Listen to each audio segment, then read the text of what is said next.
Hi, everybody, and welcome back to another episode of the Pure Joy podcast. I'm here today with Kate Louise, and we are going to talk about our third pillar of the Pure Joy way to health, which is mindfulness. And we're really excited to talk to you guys about this today. It's actually one of my favorite topics because it doesn't have to do with food. It has more to do with thoughts and mindfulness. So, hi, Kate. Hi, this is my favorite one. Yours too, huh?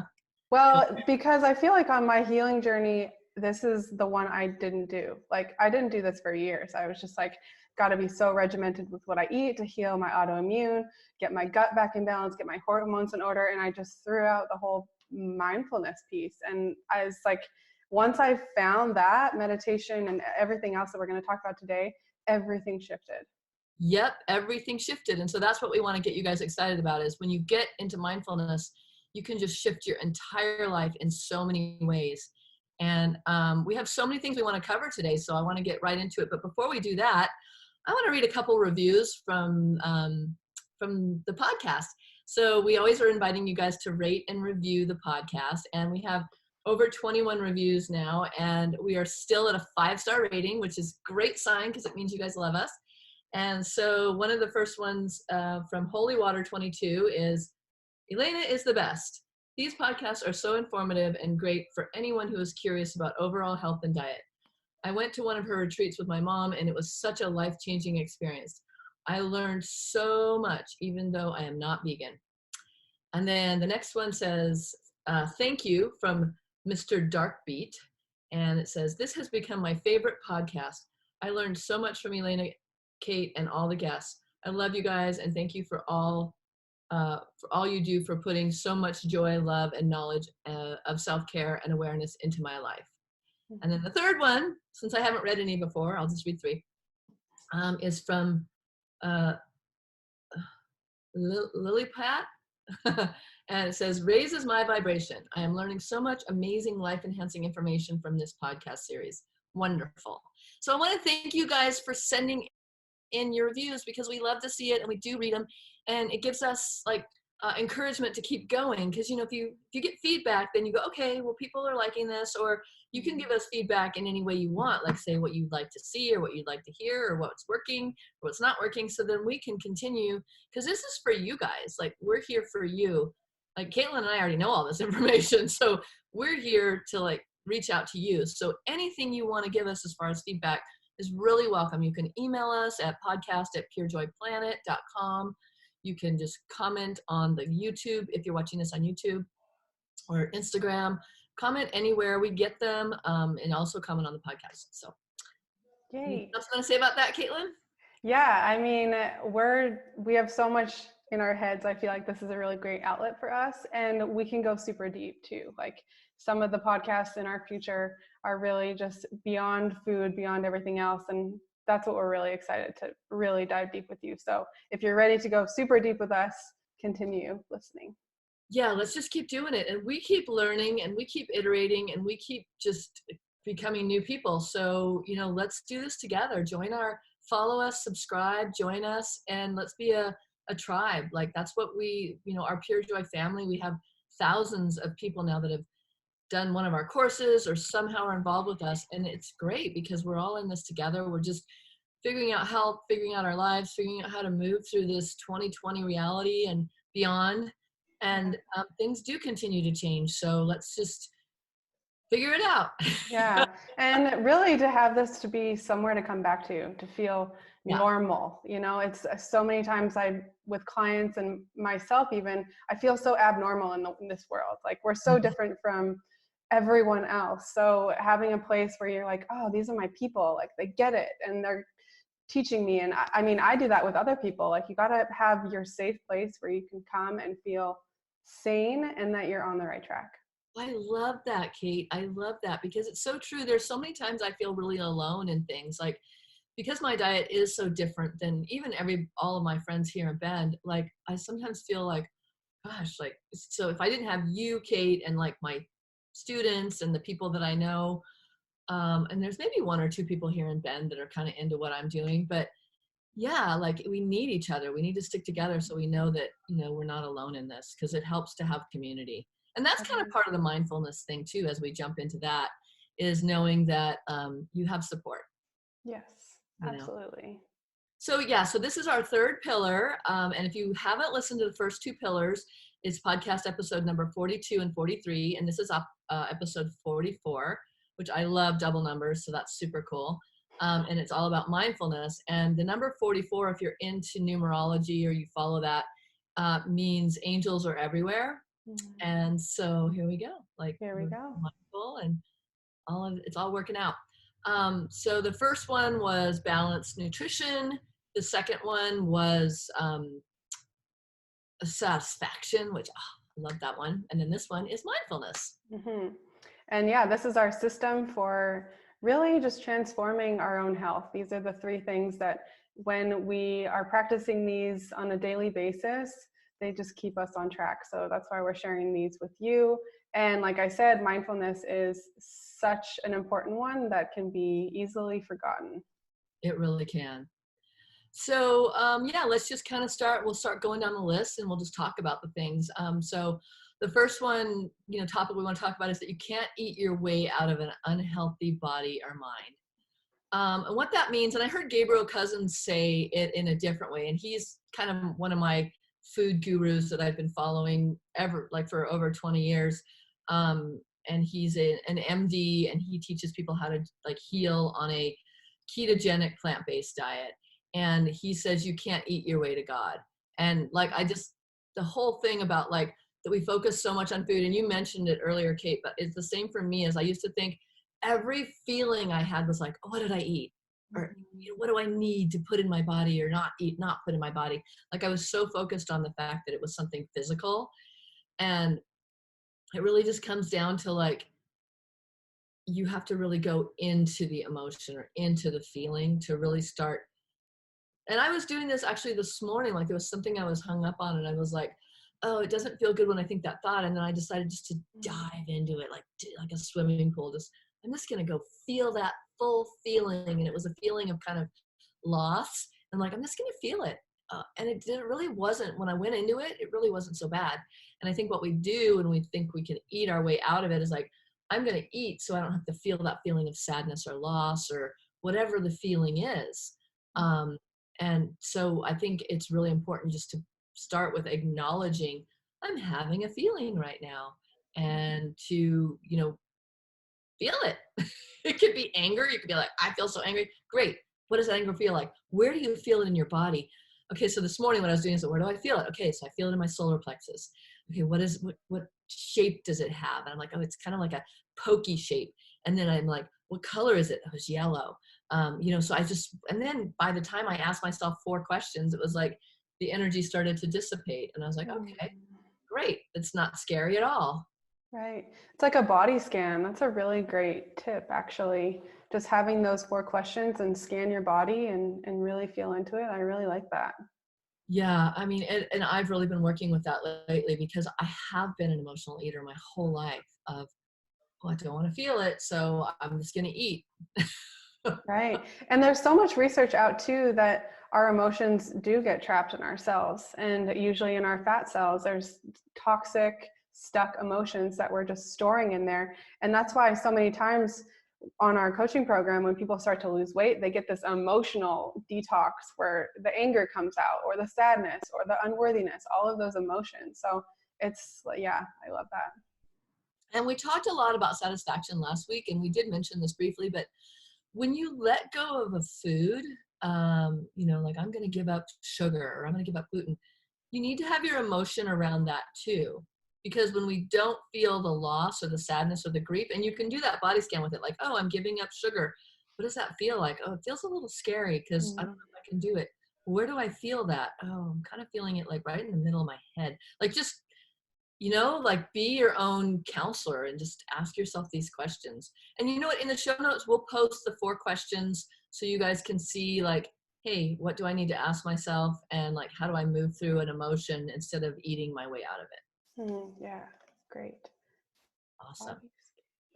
All right. So, and like that's just kind of moving on to the next topic is why is it that we find that so many of our clients are doing everything right and they say they're still not reaching their health goals? And then that's a big one for us. We get that question a lot, like, hey, I'm doing keto, I'm, doing my weekly fast, I'm following your program, I'm doing this, I'm doing that. And, but they still haven't they haven't started the meditation, or they haven't started like the mindfulness. So that's why we want to give you these tips today. And this is really a really great lesson today on all the things you can do to be mindful. And this is just the tip of the iceberg, because there's no way in 1 hour that we can cover everything that thousands of books have been written on. I mean, there's so many books on mindfulness and books on meditation, but we're just going to try and do our best to talk to you guys about the things that we've used and that have worked for us. But that's a big one. So mindset is a huge one. And the reason a lot of people are not reaching their health goals is because they haven't stopped and let that cortisol settle. And cortisol is a big hormone imbalance, and cortisol are big reasons why women don't lose weight, or why they still feel out of balance or disconnected or whatever it is they're feeling. And so when we haven't stopped to do our practices, like our meditations and our breathing and the things we're going to cover today, your cortisol is just running wild. And it's like a child running wild that nobody is, hey, these are, talking to, like, hey, calm down. Let me show you some tools to help you calm down. So think of your cortisol and your hormone imbalance as a wild child. And, you've got to be the adult and come in and go, okay, I feel that, let's do some tools to settle you down, to help you like self-soothe. So this is kind of about self-soothing and not using food. Yeah. And when we tell people that stress is one of the number one reasons you can't lose weight, people are like, what? No, I thought it was like I wasn't dieting enough, or I wasn't exercising enough, like I wasn't pushing hard enough. I didn't do it right enough. Right. And I mean, I've been there. I know you've been there too, Kate. We're like, oh, somebody must have put gluten in something I ate. It was like, no, that was the negative emotion you were feeling the whole time you were eating. So yeah, I'm so big on the cortisol and hormone connection and stress. And cortisol and insulin are also very linked. And insulin is like our fat storing hormone as well. And it turns on our sugar bugs that want to eat more carbs or more sugar, which in turn also puts the weight on. So we're really going to dive deep into stress, and not just like, okay, stress is what's, the issue, but like what you can do about it, because, now it's the issue, but you can't just think your way out of being stressed. You can't think your way out of it. And so like when you said that, I'm imagining someone going, like, you're taught, like, say you're coaching them, Caitlin, and you're like, hey, maybe it's cortisol, maybe it's stress. And they just go like, no, it's not that. Like, how many times do we do that? Oh, no, it's not that. Yeah. And like, so when someone gives us advice, even if we don't really want to take that advice, I think it's good sometimes just to take a breath and go, okay, what's in this for me? Like, what can I get from this? Because anybody that's giving you feedback, usually they're doing it out of love. I mean, I would say probably most of the time, maybe not all the time, but like, even if they're not, even if they're just angry, like, what can we learn from this? So like taking that breath when someone gives us a tip, like we're talking about now, like maybe it's stress, maybe it's cortisol, don't just do that immediate swipe left thing. And like, yeah, maybe there's something for me to look at in that way. In what ways am I stressed out? And even if you feel like you have a stress-free life, maybe it's relationship stress or loneliness stress, or like it could be different kinds of stress. Well, and over exercising is a huge stress. And especially for women who are exercising in the morning on an empty stomach, intermittent fasting, doing all the things, not eating till 2 and doing like a double workout, spin class, and then weightlifting class, like that is extremely stressful. And that is one of the reasons why I am passionate about this subject, is because that used to be me, and my cortisol was through the roof. And yes, we can feel really good, but that's the adrenaline that we're feeling. And it isn't until we slow down is when we hit the crash and that adrenaline goes away and the cortisol is just on haywire. Yep. And I just, as you're saying that, I'm also thinking alarms. So if you're someone who sets an alarm really early to get up and work out, every time that alarm goes off, you're getting a cortisol blast. You're getting like, because it's not natural to wake up to an alarm. So my suggestion for that is like, yeah, maybe you do have to get up at 6 to go to work or do different things, but go to bed early enough, like make sure that you're asleep by 10. So get in bed by 9 or 9:30. so that you can wake up naturally. And then also do a mental, just try it on a weekend when you don't have to get up like for work, and just say, okay, brain, wake me up tomorrow at 7 a.m. And it's so fascinating because you can wake yourself up naturally, and it doesn't take that long before you're waking up 5 minutes before the alarm goes off, or, because sometimes you still want to set the alarm so you don't miss work, but just tell yourself to wake yourself up naturally. And then I do that all the time. And it's so beautiful because I don't really want to hear that alarm sound. Definitely. Yeah, that's a good one. Yeah. So let's talk a little bit about eating when we're stressed and how the digestion system gets compromised. Totally. Yes. That is one other place that cortisol comes in. And yeah, if we are stressed when we're ingesting food, we don't produce as many enzymes actually. So we can't actually digest our food as much because our body is in that fight or flight, if you've heard of that. So if you're trying to eat this big full meal and your adrenaline and everything is going off, your body's not focusing on digesting.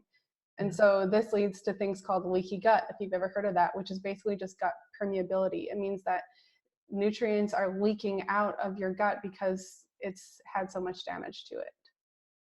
Yeah. And, it's huge. So stress and eating is a huge topic. So we're actually going to cover a few tips and a few like bullet points, and these are all in the show notes, that you guys can do before a meal. And the first one is prayer or gratitude. So if you're a spiritual person and you have your own prayers, do some kind of gratitude prayer or gratefulness or something.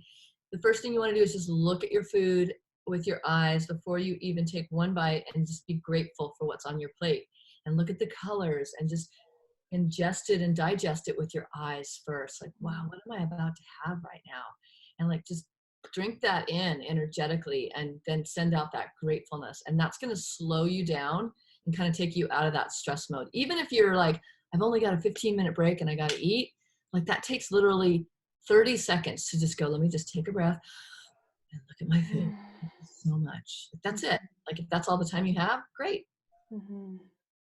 And on that note, as far as like drinking it in with your eyes, that's a good time, like just to take, like I just say, it's kind of like the next point is stop and pause. So stop and pause. Like, okay, before I take this bite, even though I'm ravenous, let me just stop.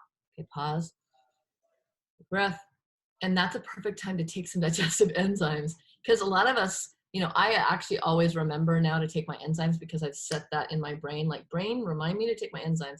And it always does. I love how I can program my brain. Like it's not running me, I'm running it. Mm-hmm. And so, but when you take that stop and pause minute, that's the time when you say, okay, well, while I'm taking a minute before I eat, let me just take a handful. I usually take 3 to 4 digestive enzymes. And we have some great enzymes on our store, and we'll put the link.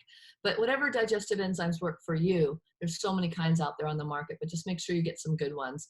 And that's going to help you digest your food so much more easily. And you'll have more bowel movements, and you'll just feel better, and you won't get sluggish after you eat or tired. Mm-hmm. So it's a really Yeah. great addition. Enzymes are so overlooked, I feel like. And as we age, I guess it really doesn't matter what age we are, because we are, regardless of how organic and clean we're eating, there are just chemicals and environmental toxins that we just can't avoid. And those also wreak havoc on the gut. So any, boost you can give your system, like digestive enzymes, which we get asked this all the time, is does your body become addicted to them? And it doesn't. They actually do build on your stomach digestive enzymes too. So yeah, that's a really, really great tip. And something that we like to do too is when we are stopping and pausing is just thanking the food, like looking down at your plate and seeing all the different places that this food came from, or how it even got to your plate. Like, we live in a world where we can get basically anything we want at our fingertips from anywhere in the world. And just acknowledging that it took miles, thousands of miles for some things that we're eating to get to us. And now we've created this amazing meal out of it, and we're going to enjoy it. So that's just another place to How pausing. lucky we are, especially most people listening are in first world countries, and like how blessed and lucky we are to have access to organic food, that we don't live in a food desert. And if you do, I'm really sorry that you do. And maybe you can, do something about that, which is a whole other topic. But that we do have this abundance. Like I can drive to the store I can walk, like 5-minute walk from my house. I can go get organic food. And like, it's just all that, like, we need to really stop thinking, okay, wait, what do I want to say here? When we stop and pause, we need to remember that we are like a small percentage of the planet that is so blessed to have healthy food at our fingertips, and that we have the abundance to be able to purchase that.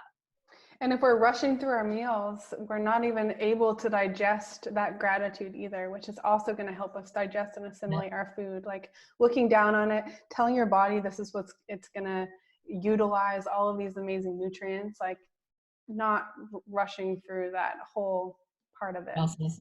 You said that last week in the satisfaction. You said there's times where I'm like looking at my computer while I'm eating, and I look down and all my food's gone, and I got really sad. I'm like, oh, I hate that. Yeah.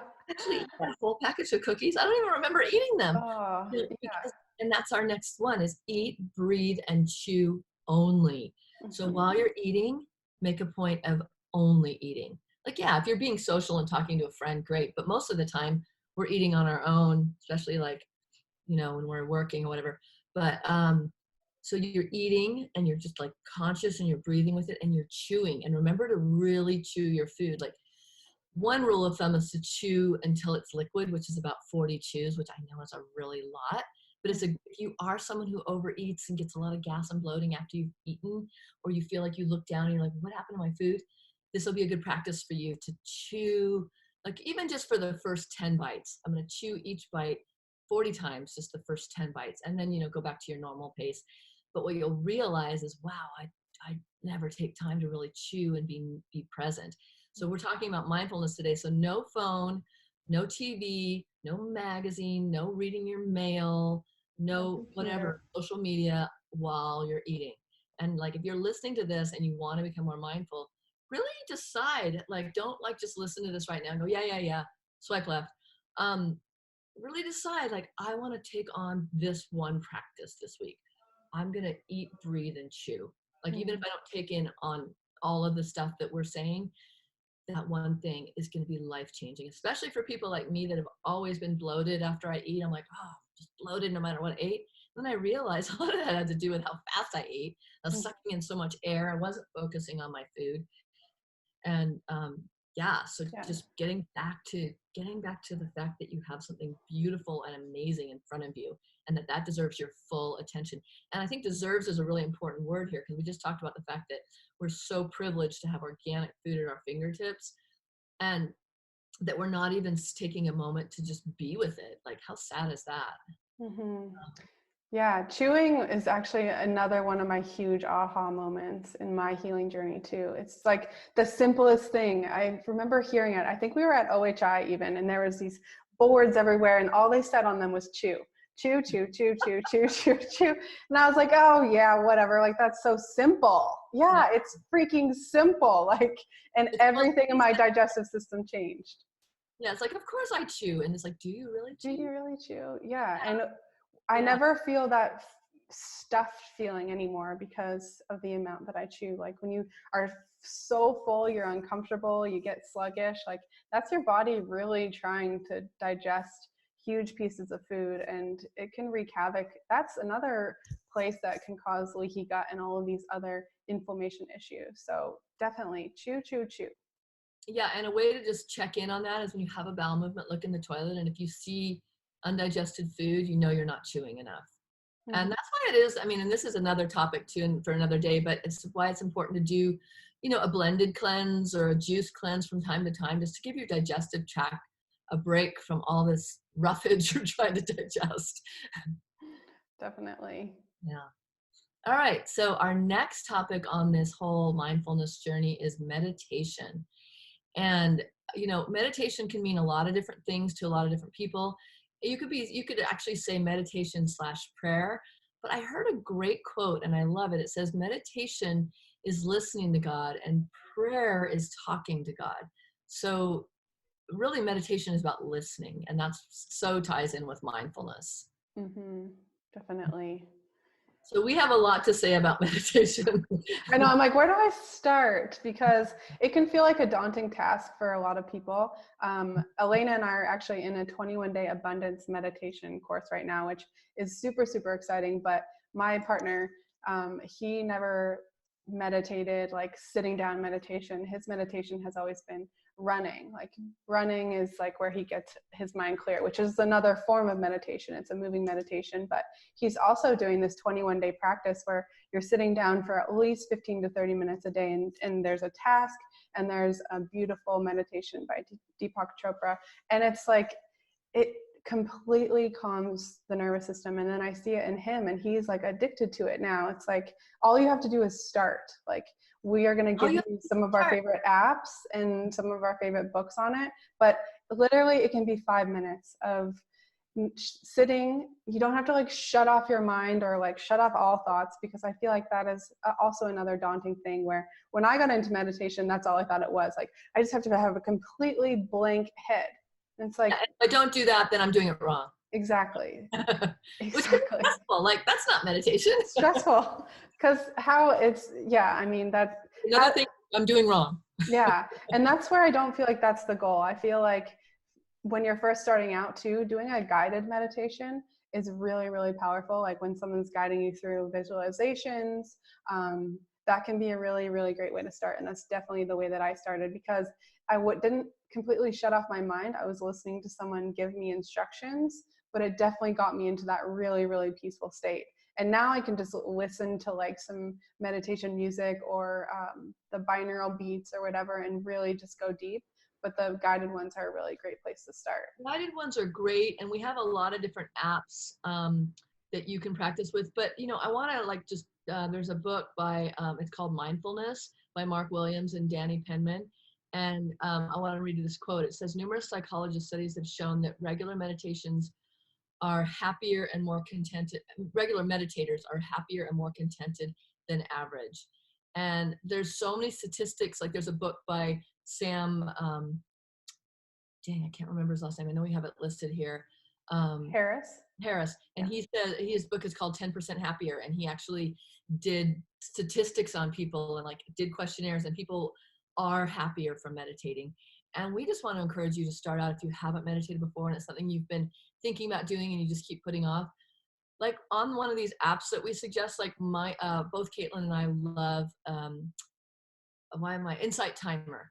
And you can go in there now and just search for a 1-minute meditation, and it would basically be like a morning, like look for a morning meditation. It could basically be like a 1 minute of someone just saying breathe in, breathe out, or maybe some gong sounds or whatever it is. There's so many different meditations you can do. So find the right one for you. Maybe take a week to try out 7 different meditations on an app and find the one that works for you. Mm-hmm. And on Insight Timer, you can favorite them. So you have your list of favorites. If you find one that you really like, there's also YouTube. And now YouTube, you can just find meditations on so easily. There's so many ways to access meditation. It's getting huge. So if you haven't gotten on the meditation bandwagon, this is a good time to start. And like we said, just start with even just 1 minute. Mm-hmm. And it could be something really good to do before a meal too. Like put on that 1 minute thing. If you don't want to think about like breathing and all that, just put on something that's going to guide you. And that's kind of like another ritual, because I'm all about ritual and meditation. Like if you do this one thing every day, you know, before your meal or when you wake up or before you go to bed, like it really does have a profound effect later on. Yeah. Yeah. And I mean, just a few more things about meditation is that it also helps with anxiety, depression, irritability, and it helps to decrease all of those with regular sessions. And then it also improves memory, and reaction times become faster. I notice for me, if there is a day where I don't meditate because I wake up to an alarm late or whatever, or like I'm on the go, my day doesn't flow as well. I feel like there's more synchronicities, more flow. I'm generally happier overall and just feel more smooth when I've done my daily check-in. Because all it is really basically is you're checking in with yourself. You're giving yourself that time. So think about it. If you don't think about it any other way, just think, I deserve 5 minutes, 15 minutes, 20 minutes of just time with me. Mm-hmm. Not listening to something else. I mean, other than a guided meditation, but not listening to like a podcast or watching the news or running around or making your coffee or getting the kids lunch ready, whatever it is for you. Like I deserve this me time, and meditation can be your me time. And take a bath. Like you could do an evening, like if you do have kids or you have a stressful life, like just do it maybe in the evening where you take a bubble bath or a lavender bath, and that's your meditation time. Like the only thing allowed in the tub is a meditation app or silence with a candle. Yeah, it doesn't have to be complicated, and everybody has time for just a little bit of this. I was going to say, if you're a mom or you just can't find a moment alone, like go to the bathroom, shut the door, lock the door. Like, that's such a great sacred space too. Like make it that place for you. It doesn't matter where it is. It can be in your car. I love doing it outside in nature sometimes, where you're just sitting up on a rock and just taking it all in. It's like the gratitude practice too. It's meditation, gratitude, journaling. They're all so connected. They're all connected. And watching the sunrise or the sunset is a meditation too. So, Absolutely. so many different ways that you can do it. But like on that topic, so Insight Timer, YouTube, any other apps that you like? Well, I personally use Insight Timer because I have all my meditations saved on there, but Headspace is another one. And Headspace is one that I believe it's free, and then they start you off with 1 minute, and every day they kind of really teach you how to meditate. So every day they increase it by a little bit. Mm-hmm. Oh, that's a great We idea. include all of this in case you're just like listening to this and you're like, wow, there's so much information. We include a lot of this guidance in our courses, in our Keto Gone Green coaching course, which is coming up in the spring. In what date does it start, Caitlin? April 3rd. April 3rd. So like we encourage meditation every day in that, and you actually get assignments, and it's kind of like part of your daily routine. So, just listening today, don't stress yourself out feeling like, oh my God, I got to figure this out. Like just listen and, read the show notes later, and there'll be a lot of information in there as well. For sure. And yeah, we even start our coaching calls with a meditation because it also just grounds you into yourself and brings perspective back. Like if you're have a million things going on in your head, and just doing, like Elena, I love the meditations you start with on our coaching calls, because sometimes I'm like running around doing all these things, making sure everyone gets on the call, and then you start the meditation and I'm like, oh yeah, this is what I needed all along. I'll just give you guys an example of that. Like, so if you're in your car right now, don't close your eyes. But if you're not in your car and you're listening at home, or you're somewhere that you can, even if you're standing up, like putting your makeup on, just close your eyes for a second, feel your feet on the ground. And that's like the first part of meditation is feel, and if you're sitting, feel your butt on the ground.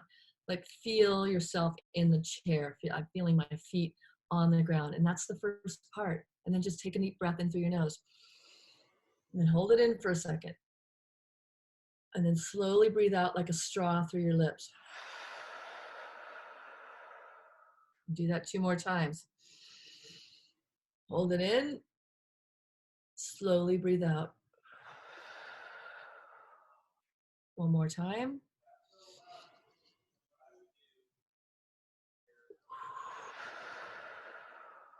And then just notice how calm your body feels after those 3 breaths.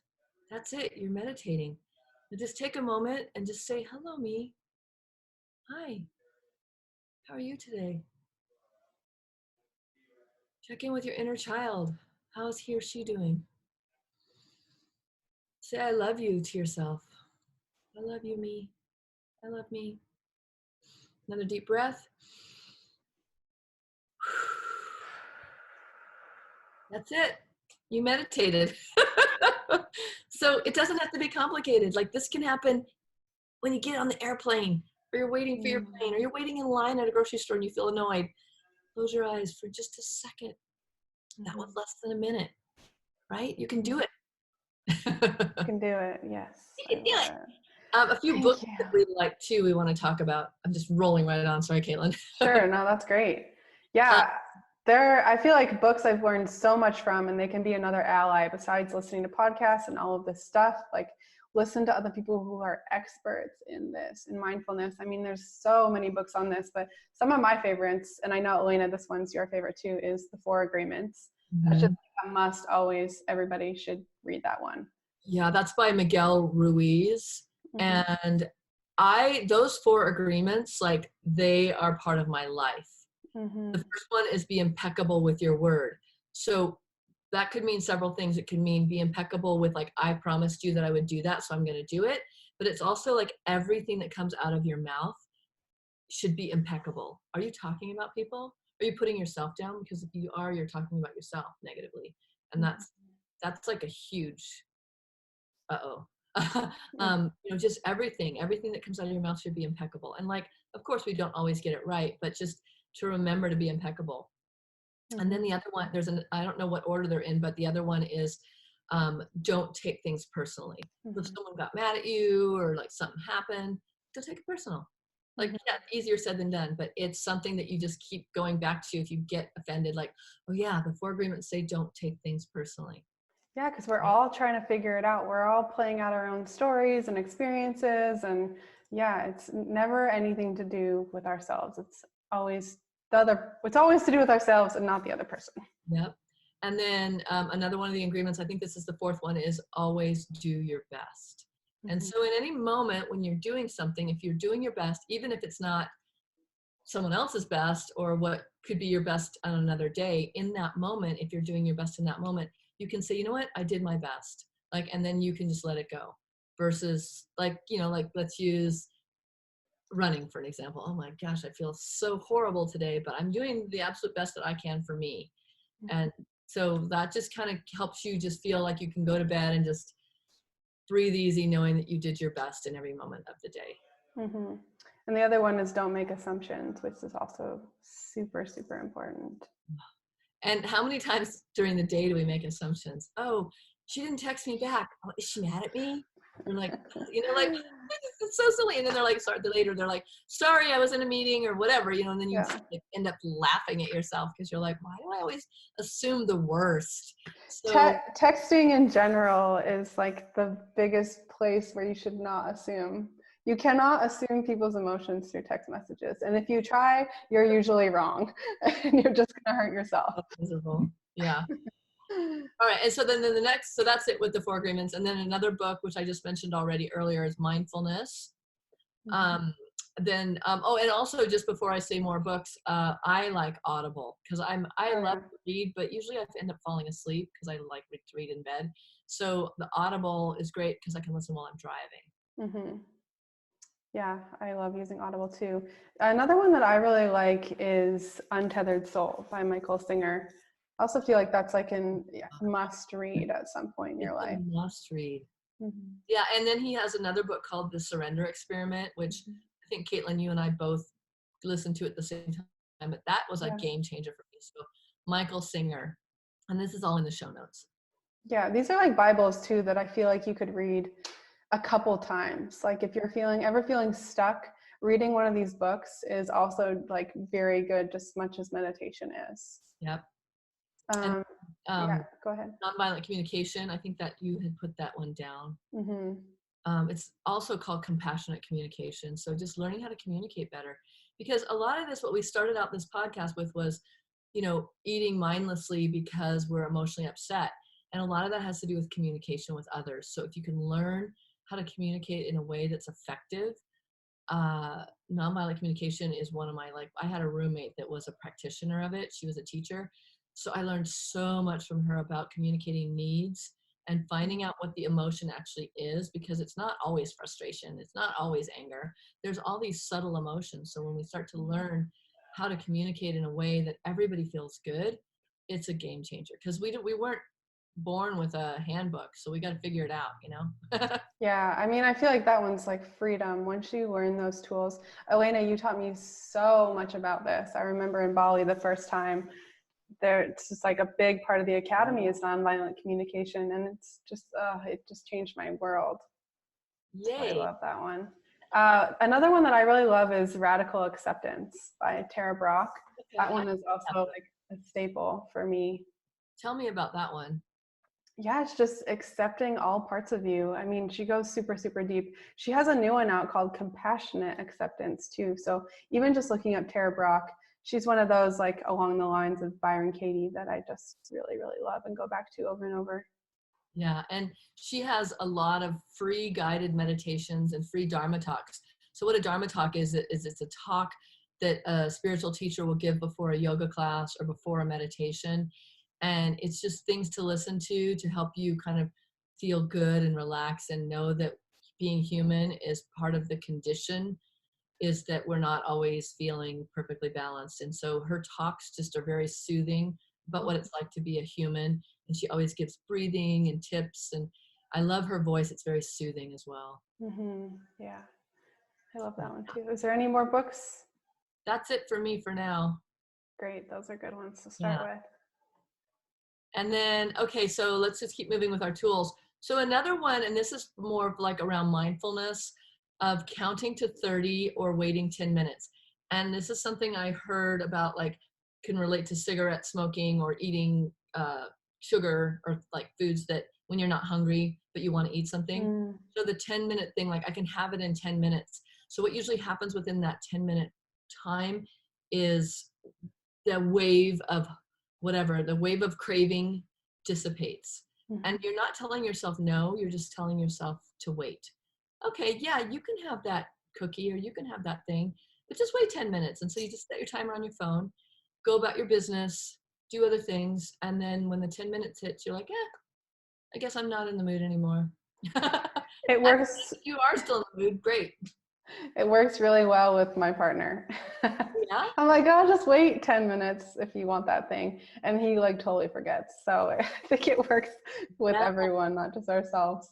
That same roommate that I said that I had in San Francisco, who was the nonviolent communication coach, also she had a daughter, and the daughter would always want like seconds, and her rule, the mom's rule, was, okay, honey, you can have seconds, sure, let's just wait 10 minutes though.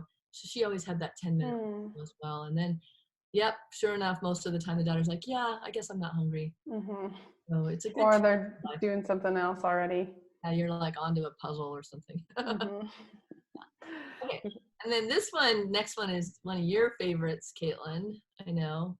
Yeah, I think a big part of mindfulness for me is journaling. And, you know, so many of us that I've come across, friends and everything, we just don't have anyone to really feel comfortable with sharing our hearts with or sharing our problems with. We tend to, as women too, we don't want to be a burden to anyone. We don't want to complain. Like, we have all these stigmas on ourselves. So it can be really hard to be able to talk about your feelings with others. So journaling is such a good way to just like get down your feelings on paper. And I feel like my higher self is always my best teacher. Like, I'm writing, and it's not usually me writing. It's just giving me all of these, like, you're amazing and whatever it is. It's just like stream of consciousness that comes through. And 100 times out of 100, I always feel so much better. And I get these huge insights. So, you know, if you don't have someone to talk to you about things, or even if you do, like, it's just a really great way to get things out and distinguish between your emotions and maybe someone else's emotions that you've picked up. So yeah, journaling is one of my favorite practices. Yeah, and I like what you said, like, even if you do have a partner or a friend you can talk to, like, do yourself and them a favor by journaling first. Because we don't need to say everything we're feeling and thinking to someone else.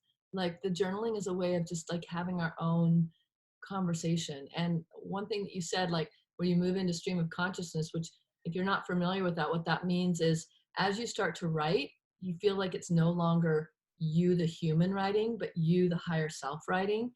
And the consciousness that streams through you of how amazing and wonderful and beautiful you are ends up coming out through your pen. And you're like, wow, that's what I really needed to hear. And you can hear that from yourself. And when you read it back, you're like, I wrote that. And it just feels like really a good affirmation, and just reminding yourself that you're doing a great job. Beautiful. Yeah. Or if you're feeling stuck and not really sure how to move forward with something, or, you know, you're just stuck with not really knowing how you're feeling about someone or something, that's another really great way to just get clarity. Because not all the time we can't always hear our own thoughts, or, you know, they get confusing and jumbled in our heads. And then as soon as we write it out, we're like, oh, whoa, that's what I was feeling, or that's the right move to make, or whatever it is. Yep. So journaling is like one of the biggest practices in our coaching programs too. And we've had time and time again people who said, oh, I didn't do the journaling the first, you know, time around with you guys, and then this time I did it, and it's just like completely changed my reality. So don't look over the journaling aspect too. Don't overlook it. And if you don't want to sit down and journal, you got these great little tools called smartphones. Go to the notes section and just write journal, then the date in, and then just quickly even speak it or type it. You know, it just doesn't have to be any one way. We're giving you guys our way, but if you're like thinking they're crazy, there's no way, in your car on the way to work, you could be like, okay, journal February 5th. This is how I'm feeling, blah, blah, blah, blah, blah, blah, blah, blah, blah. Great, done. Journal done. You know, that's Yeah. it. It doesn't have to be handwritten or like sit down and light a candle. Like I like to do all that, but maybe you don't have time for that. That's okay. Yeah. No, that's a really great tip. Yeah. Okay, so then our next topic is noticing and replacing, which means you practice noticing negative thoughts or words. Like we talked about being impeccable with your words. So like you notice, gosh, I keep putting myself down for my weight, or I keep putting myself down because I feel like I don't like the way I look, or I don't like something about myself. Like even, it doesn't even have to be physical, but it could be like, I keep putting myself down because I feel like I'm too, too emotional. So just notice like, oh, wow, I've been doing that a lot. And then what you want to do is you want to replace that thought. So without judgment, just notice it first. Like, oh, I just noticed again that I talked about somebody, or I put myself down, or I talked about myself negatively. And then you want to replace that thought with something. And this is the key word here, is believable.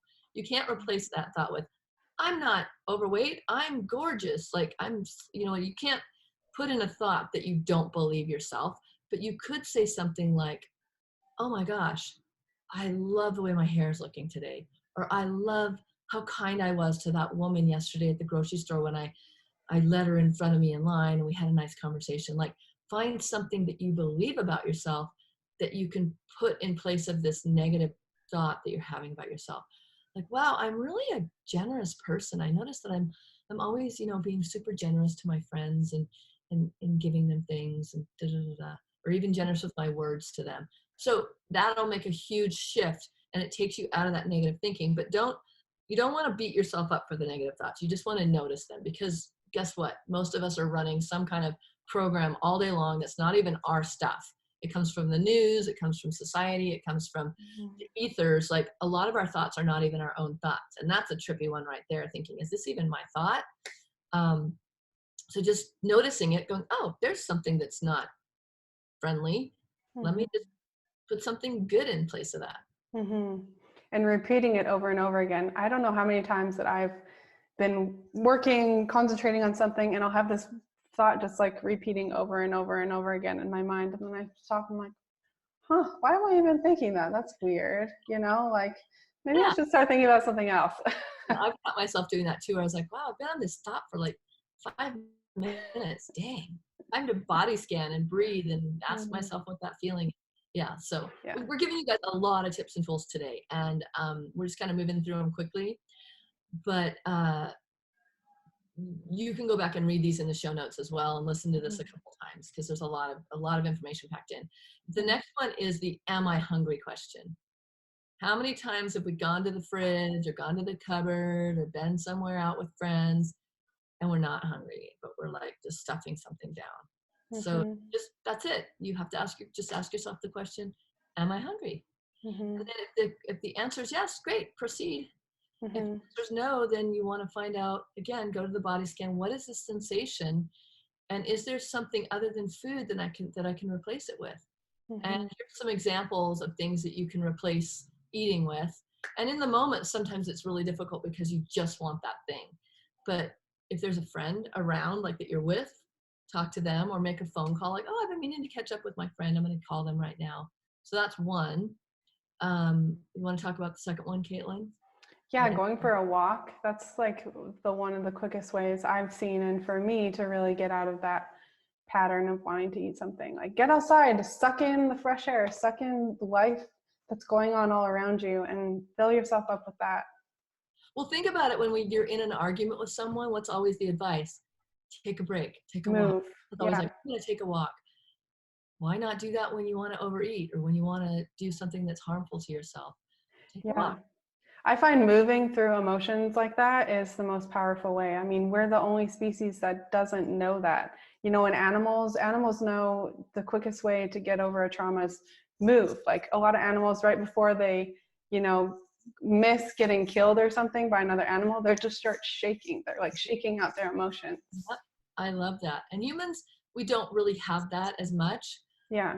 We can dance. And that's another thing. If you're say you're listening to this and you're like, well, what if it's 10 o'clock at night and it's cold out? Then put on one song. And if you have people in the house, whatever, put your headphones in one song that you like to dance to, and you have to dance through the whole song. And then after that, you can have your thing if you still want it. Like Yeah. these are all like diversion tactics. Like you may or may not decide that you're not going to eat, but it's at least something that you can just take a moment, a mindfulness moment. The other one that I like to do is like just do some push-ups or lunges.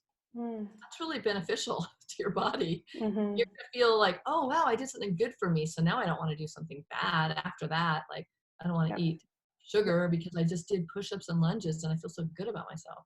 Yep. I like that one. And even like start sweating, go into an Epsom salt bath, go into a sauna. That's another really great way to just divert, like you said, but also just do something that's really nourishing and good for your body. Like fill yourself up with that amazing, relaxing bath or sauna. Yeah, exactly. And then also, like, is there any errands you need to do in that moment? Like, oh, let me just go take care of this errand, or just go on a quick drive and do something else. And maybe have a rule. Like, I just got a new car, so I'm like, I'm gonna make a rule that I don't eat in my car because Yeah. I don't like having all the crumbs in there. Oh, Yeah. great rule because you can't mindlessly eat. Because a lot of times when we're driving is when we can like, oh, I'm just gonna eat this a square of chocolate, and then before you know it, you've eaten like, especially on long drives, you're like, I ate the whole bar. How did that happen? Yeah, driving will suck you in. It is one of the worst because we're also in a heightened state in while we're driving. It's usually maybe a little bit stressful, especially when you're driving in traffic. And that's a time where you could eat a whole chocolate bar and not even know you ate it because you're paying attention to what's going on out there. You're paying attention to not hitting anyone or getting hit. Like there's just so much stimulus. And your body's not digesting in that moment. It's Mhm. thinking. It's thinking all the time. It's on. So maybe a no eat just until you get this under wraps, and a no eating rule in your car for a week. You don't have to do it forever because that feels like too much. But like, okay, for 1 week, I'm not gonna eat my car. Let me just see how that works. Oh wow, that worked really well. I lost a pound. Or Whatever. my digestion was better, or I felt better about myself. I had better thoughts, or whatever it is. It's not always about weight. Yeah. So anyway, yeah, just something to think about. This is all just food for thought, baby. Because Food we're for talking about thought. mindfulness instead of food for eating, food for thinking. Yes. Right. Okay. So Awesome. let's finish up with our 11. I think we've got 11 benefits of mindful eating. Well, I mean, we kind of all know the benefits of these, but some of the things that can really benefit you for mindful eating, the things we talked about at the beginning, like taking those breaths before chewing, it'll help us feel satiated. That's one of my favorite ones that mindful eating has brought to me. Like I stop when I'm not hungry. Like I stop when I feel satiated and I don't need to take another bite. Like for me now, I get to a point where it's like you automatically just want to push your plate away or whatever it is because you're like, no, I am tapped. Like I really don't even need one more bite. Because so many of us as kids were part of the clean plate club. Like we were a Oh good yeah. girl or good boy if we finished our plate. Yeah. So I always feel this sense of victory when I haven't finished all the food on my plate. I don't usually overload my plate, but like, oh, I don't need to have any more. And usually that has to do with the kind of food I'm eating, like keto food. Like sugar, you're never usually going to push it away. But when you're eating a really healthy, balanced keto plate with some, nutritious protein and things on there, you're going to be satiated and you're going to be mindful about it. Yeah. Mhm. So, and then the second one is that you learn to really taste your food and enjoy it. And you enjoy the taste of healthy food. So when you're new to eating healthy, you're like, this isn't that great. But when you start to be mindful with it, like, this is so good for me, you actually start to really enjoy that healthy food. And you slowly start realizing that unhealthy food isn't as tasty as you thought it was. Who Mhm. has ever experienced that where you loved this one food for so many years and then you taste it again, you're like, it doesn't really have that much flavor, or it's kind of bland. It doesn't really do it for me. Time and time again, that happens Yeah. once you really get in the routine of it. You'll go back to the pastry store and go, okay, I'm going to have a splurge. And you're like, oh, it wasn't even worth it. Like Yeah. something changes in you. Yeah. Hmm. And then number three is you slowly start to realize that unhealthy food isn't as, yeah, we just said that. So that was number three, that the unhealthy food isn't as tasty as you thought it was. Yeah. And as a result of those three, you'll often find that you just naturally lose weight because you're probably eating a little bit less, you're eating a little bit healthier, you're more satisfied in your life. So, yeah, that's And a that's for sure. natural. Hmm. That you suddenly look and you go, wow, my clothes are fitting better. Yeah. Hmm. And then number 5 is you begin to sort through the emotional issues you have around food and eating. And this can take a little bit longer, but it's really important. Like, so many people that are obese are not obese because they just haven't figured out the right diet. That's not usually the issue. It has to do with emotions. So when you start to become mindful, you realize, wow, there was so many emotions that I just wasn't letting myself look at, that I'm now able to see. And like, you're your own best therapist, really. Mm-hmm. Yeah, and the sixth one is not overeating when you're socializing. I know so many of us deal with this issue is we're not mindful eating because we're in social settings, but you'll begin to use those social settings as another way of feeling full and satisfied. And I know that is for me, like now when I have people around or potlucks or whatever, I really find that I'm really not that hungry because I'm just so filled up and focused on my conversations and connections with others. I totally agree with that. And so if you're at a buffet or at a place where there's a lot of food, yeah, just take a small amount. Or like for me, I usually just don't have any at all and just drink water. And it depends on the situation, but like that, you don't have to just go hog wild just because everybody else is. Mm-hmm. Yeah, and number 7 is you begin to enjoy eating, like eat the experience of eating more, and you don't look at it as something that's going to make you feel sick, or it's something that's unhealthy for you that you shouldn't be doing, or something that you're punishing yourself for, but really just like enjoying the actual ritual and act of nourishing your body in a really healthful way. Right. You're Healthful basically way. switching from living to eat to eating to live. And that's Mm. what you really want. You want to just eat the amount of food that you need to be alive and healthy, and you're going to be more present with it. Mm-hmm. And I mentioned 8, which is it just becomes like this mindfulness ritual that you look forward to, which I already mentioned that one. And then 9 is you learn how food affects your mood and energy throughout the day. So you'll notice, certain foods may make you feel really energized or they may make you feel really sluggish. So you begin to get more intuitive, which is number 10, but this also relates to number 9 is becoming a more intuitive eater, which is our biggest accomplishment in our coaching programs too. It's like getting back to your body, start listening to your body signs, start seeing how food and mood affect you in a positive or negative way. Yeah. And that's been huge for me over the years. Like, I am now in a place where I know exactly what my body needs, and I know I'm super tuned into everything. If I'm feeling off, I can feel in and go, oh, that's what that is. Like, it's like the mindfulness has really worked. I feel like it's huge, huge, Mm-hmm. huge to be more intuitive with your body. And then the last one, 11, is you learn what food, like I just said, best fuels your life. And things like exercise, work, and play, like it's all combined. And you just become more mindful about what your perfect balance is. And that can be ever changing. But instead of getting thrown off because you woke up late, like you can be like, okay, I've got these tools in place. I can meditate right in the parking lot. I can do this, I can do that. I can grab this thing and I know that's going to fuel me. And that's where the keto diet comes into play for us. The keto gone green is that you don't feel like you need to eat every 2 hours and you're not ravenous all the time. And it's so this whole, mind, body, spirit balance. And that's why we really wanted to talk about mindfulness, because we talk so much about food, but we wanted to make sure that we really cover, like, there's just so much having to do with just our thoughts and our mindfulness and like how we're showing up every day. Mm-hmm. And emotional eating is just, I feel like, is so rampant. Like eating disorders, I read a stat the other day that it's like 40% of teenagers have an eating disorder and 80% of women in college have an eating disorder. And so emotional eating or not eating or, all of the above, binge eating, all of that is just our society is taking this on as something that's normal. And we really want to show you that there are so many ways to move through those blocks of emotional eating that are causing some of these destructive behaviors, and it doesn't happen overnight. Like, find your support system. A big part of our coaching program is the community aspect, not feeling like you're doing this alone and knowing that there are so many others out there that are overcoming this and that you can also. Yeah. So I love that. That's a perfect place to end today. Just knowing that you're perfect the way you are, and that when you meditate and journal and become more mindful, that you will be less hard on yourself and you won't be getting into these weird eating disorders because you're self-accepting. And that's really what this is all about. Like, loving yourself. You have a human body, like that's huge.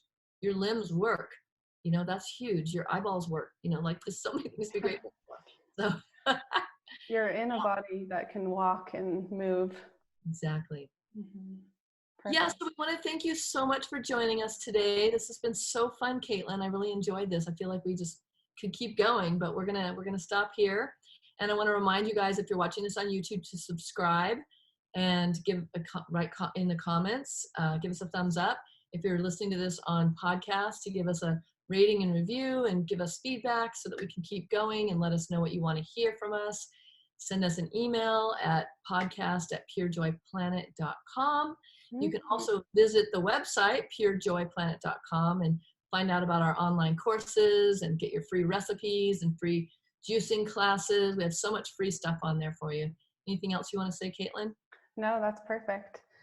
Can't wait to hear from you all. Yeah, so we'll see you next time, and thanks for joining. Yay. Bye.